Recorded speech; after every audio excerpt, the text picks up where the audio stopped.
Anyway, what colour do you want? Black. Always.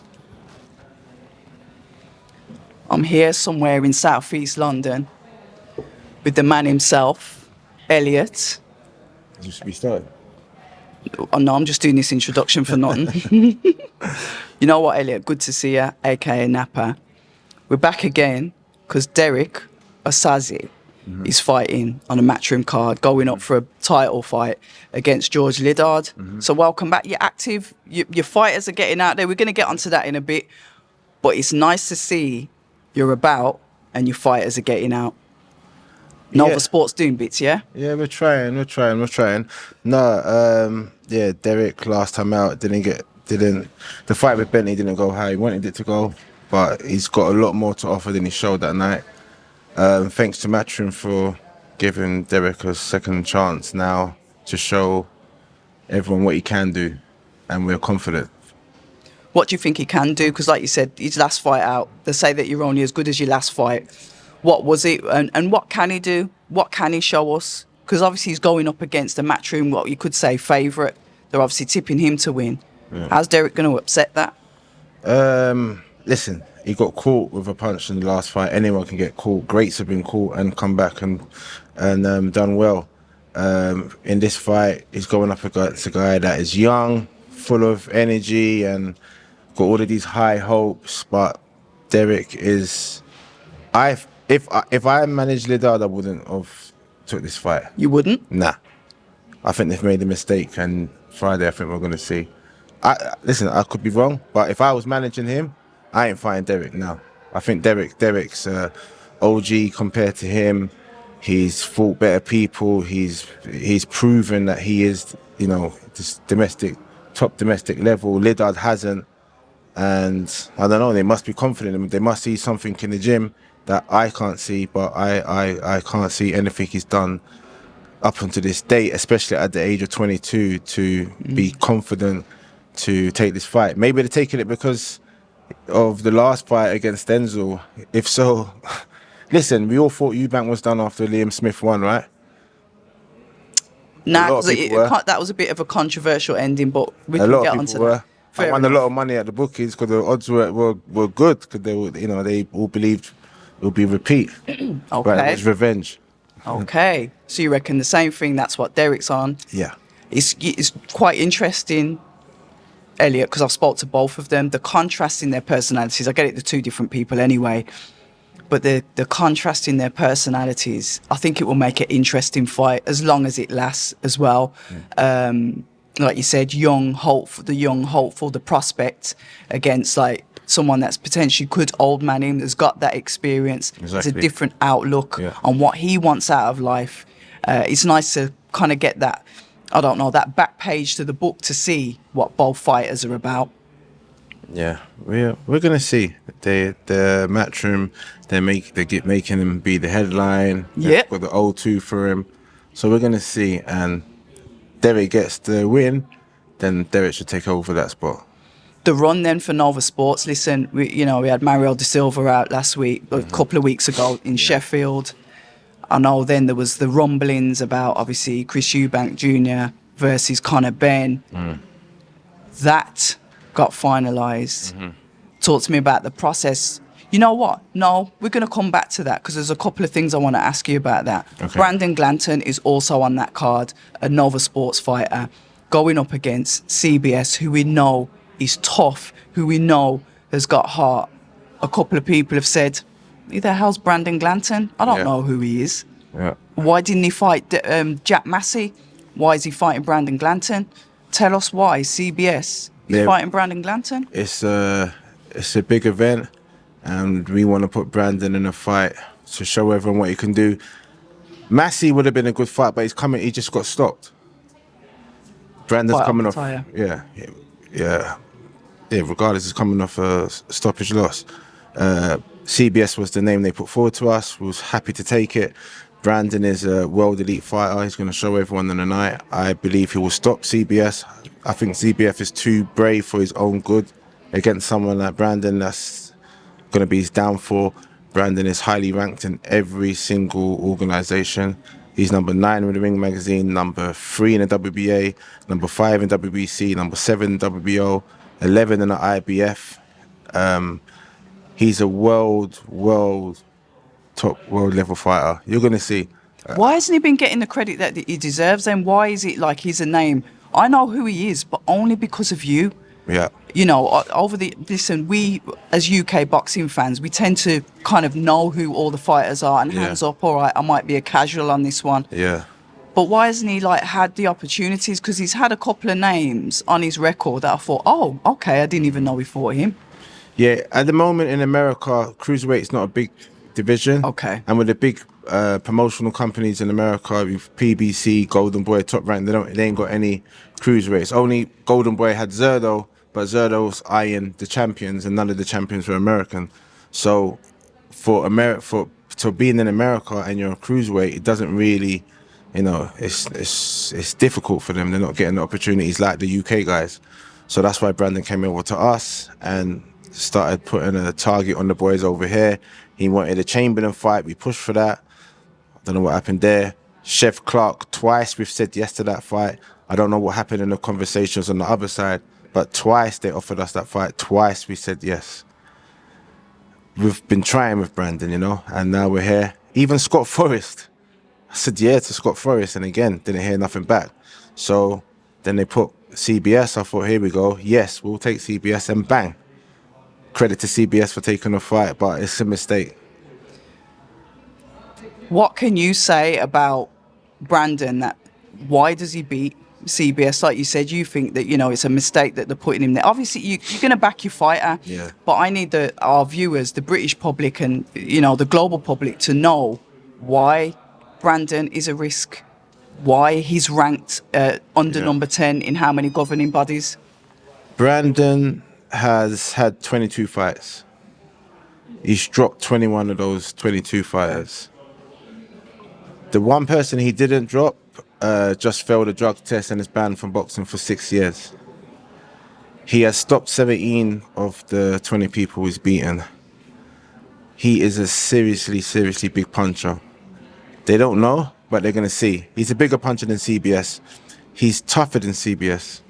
And CBS is tough. Listen, I don't think CBS is a bum. And I was in Saudi supporting CBS, With rooting for Zerdo. him to beat Zerdo. Yeah, when I see him, I hail him up. It's just no animosity. But he ain't better than Brandon. You're going to see. You know what? I'm looking forward to it. And I think, They're similar, you know. as in heart Work, or... yeah, like all right. fit, like grind you down and whatnot. But I think Brandon is just a rougher version. More of a dog. And that's a big thing, because I'm not saying that discrediting CBS. I respect him, but I think he shouldn't have took this. I think he's going to lose. You know, obviously there's going to be a press conference for the card, I'm presuming within the next couple of weeks, because usually when they announce the fights, the press conference is going to be here.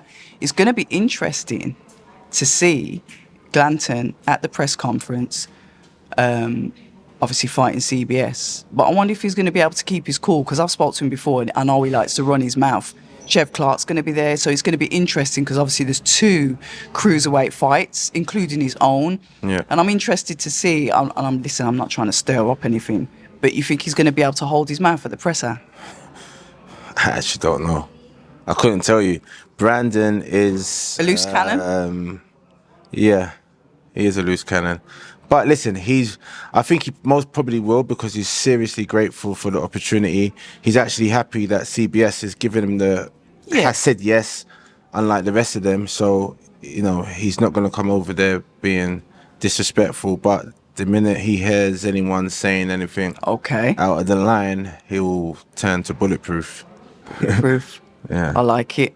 We've got to go to the headline, because like I said, when I saw you in Sheffield, we were conversating and saying, you know, even I was thinking, is this fight going to happen? There's so much to-ing and fro-ing with it. You know, there was this 45, 55, who's worth this, all of that stuff. And I'm like, come on, is this even going to happen? And then guess what?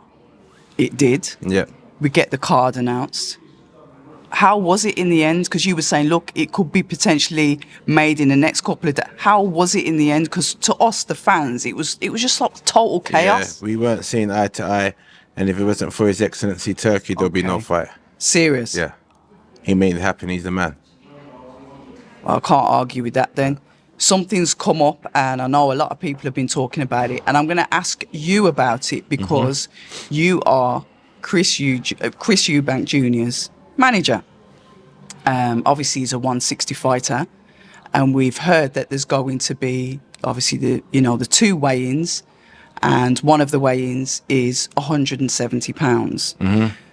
People are calling it rehydration clause. People are calling it a same-day weigh-in or whatever it is. There's all different weird and wonderful things to say that he can go up to 170 pounds for the second weigh-in that he will have for that fight. Now, arguably, and I'm going to lay it out, Conor Benn is coming up. He's coming up, so he wants the fight. So why has a 170 pound limit been put on it? And then you can argue either way that, well, why has Chris Eubank Jr. accepted 170 pounds? There's two ways that you can look at this. Yeah. But your team, Chris Eubank Jr., I need to know, what is it from his side? First of all, Conor Benn is coming up one weight class. Was he at 154? Oh, yeah, his last fight was 154. The fight before that is 154. The last time he fought at 147 was before he failed the drug test. Was before Nova Sport existed. So he's coming up one weight class, and he probably walks around 170 odd anyway. And I keep hearing some people saying, "Oh, what is it? A clause or is it a second day weigh-in?" It's a clause because it's in the contract, and there's penalties if you're over the weight. Oh, there's a penalty written in. There's penalties if he's weighing more than 170 on the second day. So it is a clause. It's not a second day weigh-in. If it's just a second day weigh-in, and if you guys want to make it just a second day weigh-in, take out the contract and we'll just weigh in on the second day and just see where everyone's at. There's a clause in the contract. So yeah, the reason why they did that is because, look, if they didn't, Chris will brock him up. So from their side, they're trying to think, how can we even the playing field here? And that's how. And me personally, the way that Conor Benn has been like rooting for this fight, I didn't think he would want to come and, oh yeah, but you're not allowed to be like, it just doesn't, it looks a bit weird. Oh, I can do this to you, I'm gonna knock you out, I'm gonna do this, but you're not allowed to be more than 170 on the second day. Like, come on, bro, if you want to fight, let's just fight. I ain't heard Crawford say to Canelo, I want to fight you at 168, but we need to do rehydration clause. I didn't see Kell Brook fight Golovkin and say, I'll fight you at 160, but I want to rehydrate. They just fought. They said, yeah, I'll fight you, let's fight. When Canelo fought Bivol, he went up, he just said, let's fight. Yeah, he did. So... And Bivol could have come in at whatever weight. And at the end of the day, Eddie Hearn is not silly, and Eddie Hearn is protecting his fighter. He knows without the rehydration clause, Chris is going to hurt him. He's going to hurt him. They have to, from their side, and he's doing his job. He's doing a very good job as Conor's promoter. What can I do to even the playing field, even things here? And that's what he could have done. And if Conor Benn's really about this life, tell Eddie take it out. They won't. Right. And I get that. And how you've explained it makes perfect sense, because I was scratching my head. And to be fair, you did pull me up on coming up one weight class. You are right. His last two fights have been at 154. Yeah. So you are right. So I'll stand corrected on that one. He ain't weighed 147 for nearly 3 years. Which was obviously going to be the last fight. Yeah, so he can't keep saying, I'm 147, I'm coming up 2 weight classes. You're coming up one. But then the argument is, obviously this is written into the contract, the fight's happening.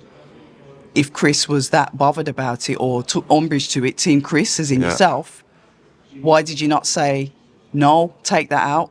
Why did you do the deal? And then it's like, obviously things got leaked out. I've got to ask, devil's advocate, but I've got to ask because he's agreed to it. The fight's happening. Chris wants to make the fight for the fans. And you said that before, if this is what needs to be done for the fans, he will do it. However, listen, they're doing it to protect Conor, because listen to me, without the clause, and Chris can do whatever he wants to do on the second day, he'll brock him up. it's not. It won't be fair. So this makes it fair. And if it's not true what I'm saying, Team Ben, Matchroom, if it's not true what I'm saying, take it out. They won't. Take out. Email our team and say, and the lawyers and say, take it out from the contract. They would not take it out. They need it. So it's all good. How do you see the fight going if obviously the 170 is the limit? Chris is winning. Chris is winning. Even Chris said last time he went at 60%. Nothing's changed. And how do you see that win going? When you're looking at it as a boxing fan, I get it. You're going to say he's going to win. He's your fighter, but how is he going to win? I don't know. I've picked Chris's brain a few times. I spoke to Jonathan Banks. What is the game plan? It all depends on the night, on Chris's mood. I've been with Chris since 2012. There's some nights I've seen him come out, he just wants to take out the guy's head. There's other nights he wants to put on a show and, you know, flex, roll his shoulders. It all depends on his mood. But he is ready to put on a show. It won't go 12 rounds. I know that. It won't go 12? No. It won't go 12 rounds. But whether it'll go 1, whether it'll go 10, I don't know. That all depends on Chris. Whether he just wants to smack him up quick or whether he wants to give him a beating for X amount of rounds. So you're basically saying it's Chris' fight to lose? 100%. That's it. We can't, you know, we're looking at fights with Canelo and the rest of it. You can't be looking at fights like that and then we don't get over this hurdle. We have to. This is not a fight we can slip up at. Jonathan Banks being his trainer. Jonathan Banks, a good trainer. Chris is somebody that's jumped through a couple of trainers, and that always makes me nervous. How's the relationship with them two? And he had a lovely win with Bomac. Like I said, he's had a few trainers. I was there when Roy Jones Jr was training him as well. Mm-hmm. What's the difference with this one now with Jonathan Banks? They got on surprisingly well and quick. And I spoke to Chris and said, right, you know, going into this fight, we're good to roll with Banks. He said 100%. So everything's going well so far. And finally, I've got to ask, is Dad going to be walking him out to the ring? Do we know anything about that? Yeah, I know I keep asking the same question. I hope so. Do you think it could happen? Maybe. I hope so. I hope he's there. I'm gonna keep digging, only because of the nostalgia. Yeah. You know, I'm one of these that's always wanted to see the fight. I'm happy that it's happening. There's always going to be niggles and stuff that's going on in the contracts. I get it, and you've kind of negated a lot of that. So it's good to let the viewers know from Team Eubank, you know, their side, what's going on. Because Chris is literally, I really think he's taking this fight extremely serious because he's disappeared. He's training. Yeah. I get it, but sometimes he might pop up, but he hasn't. He's like totally like almost like ghosted. So he's taking this fight extremely serious. He'll make up for it at the press conference. Oh wow. He'll make up for it at the press conference.